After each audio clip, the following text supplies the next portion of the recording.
વડોદરા શહેરની નગર પ્રાથમિક શિક્ષણ સમિતિની શાળામાં અભ્યાસ કરતી એક વિદ્યાર્થીની બપોરના સમયે અચાનક ગુમ થઈ જતા પરિવારજનોમાં ભારે ચિંતા ફેલાઈ હતી. બાળકીની કોઈ ભાળ ન મળતા પરિવારજનોએ પોલીસની કામગીરી અંગે અસંતોષ વ્યક્ત કરી ઉચ્ચ અધિકારીઓના હસ્તક્ષેપની માંગણી પણ કરી હતી. ઘટનાની જાણ થતાં પોલીસ તેમજ વહીવટી તંત્ર તાત્કાલિક સક્રિય બન્યું હતું. વિદ્યાર્થિનીની શોધખોળ માટે વિવિધ વિસ્તારોમાં તપાસ, પૂછપરછ અને ટેકનિકલ સર્વેલન્સ સહિતના પ્રયાસો હાથ ધરવામાં આવ્યા હતા. બાળકીને શોધવા માટે પોલીસની વિવિધ ટીમો સતત કામગીરીમાં જોડાઈ હતી. સતત પ્રયાસોના અંતે ગુમ થયેલી વિદ્યાર્થીની સુરક્ષિત હાલતમાં મળી આવતા પરિવારજનોને મોટી રાહત મળી હતી. બાળકી સલામત મળી આવતા પોલીસ અને વહીવટી તંત્રએ પણ હાશકારો અનુભવ્યો હતો.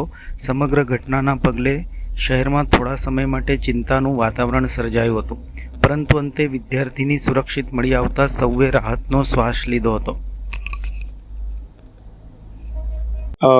નગર શિક્ષણ સમિતિ વડોદરાની ઇન્દુલાલ યાજ્ઞિક હિન્દી પ્રાથમિક શાળામાં અભ્યાસ કરતી બાળકી જે બાલવાટિકામાં અભ્યાસ કરતી હતી અને આજે વિગતો જે અમને જાણવા મળી છે આચાર્યશ્રી દ્વારા એ મુજબ બાલવાટિકામાં પ્રવેશ લઈને આજે એમનો પહેલો દિવસ હતો.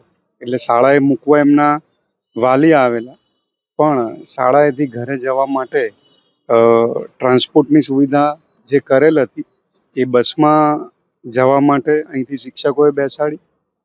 દીકરી બસમાં બેઠી, પણ પછી એની જાતે જ થોડી વારમાં બસમાંથી ઉતરી અને ચાલી નીકળે. આવું સીસીટીવીના માધ્યમથી અમારા સ્ટાફને જાણવા મળેલ. અમે શિક્ષણ સમિતિની ટીમ, સમગ્ર શિક્ષાની ટીમ અને સાથે સાથે પોલીસ વિભાગના જે સ્ટાફ છે એમને પણ જાણ કરી અને સઘન શોધખોળ હાથ ધરી.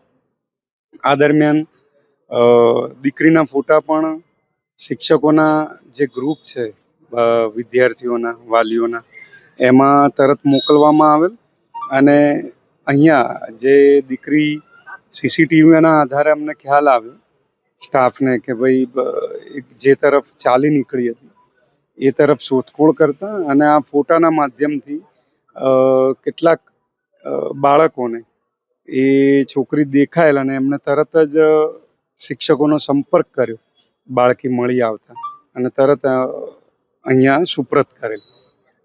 પોલીસ સ્ટાફનો પણ આ તબક્કે આભાર માનીએ છીએ. અમારી સમગ્ર શિક્ષાની ટીમ જેણે સતત સર્ચ કરી અને બાળકીને શોધી કાઢી છે એ સૌને ધન્યવાદ આપું છું. અત્યારે દીકરીને એના માતા પિતાને હેમખેમ સુપ્રત કરવામાં આવી છે અને બીજો કોઈ અઘટિત બનાવ બન્યો નથી. કેટલા વાગે ગુમ થઈ અને કેટલા વાગે મળી, એટલા કલાકોની અંદર દીકરી ક્યાં હતી ને એ તમે તપાસ કરી?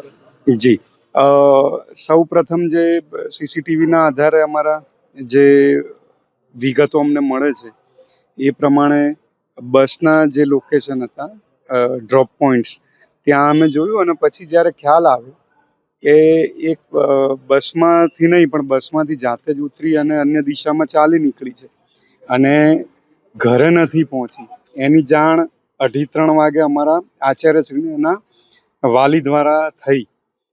ત્યારબાદ આચાર્યશ્રી એમની રીતે શોધખોળ કરી અને 5-1 વાગે શિક્ષણ સમિતિને આચાર્યશ્રી દ્વારા જાણ કરતા સઘન શોધખોળ હાથ ધરવામાં આવેલ. સાથે સાથે પોલીસની ટીમો પણ શોધખોળમાં લાગે છે કે બસમાંથી ઉતરી ગઈ તો બસની બેદરકારી હોઈ શકે. હાલ તો અમારું જે ફોકસ હતું એ દીકરી હેમખેમ ઘરે પહોંચી જાય, મળી જાય એના ઉપર હતું. હવે પછીની જે કાર્યવાહી છે કે આ જે ઘટના બની તો જવાબદાર કોણ, એ પછી અમે અમારા તપાસને એના બાદ અમે કાર્યવાહી જો કરવાની થશે તો ચોક્કસ કરીશું. આપનો પરિચય? શાસનાધિકારી, નગર શિક્ષણ સમિતિ, વડોદરા.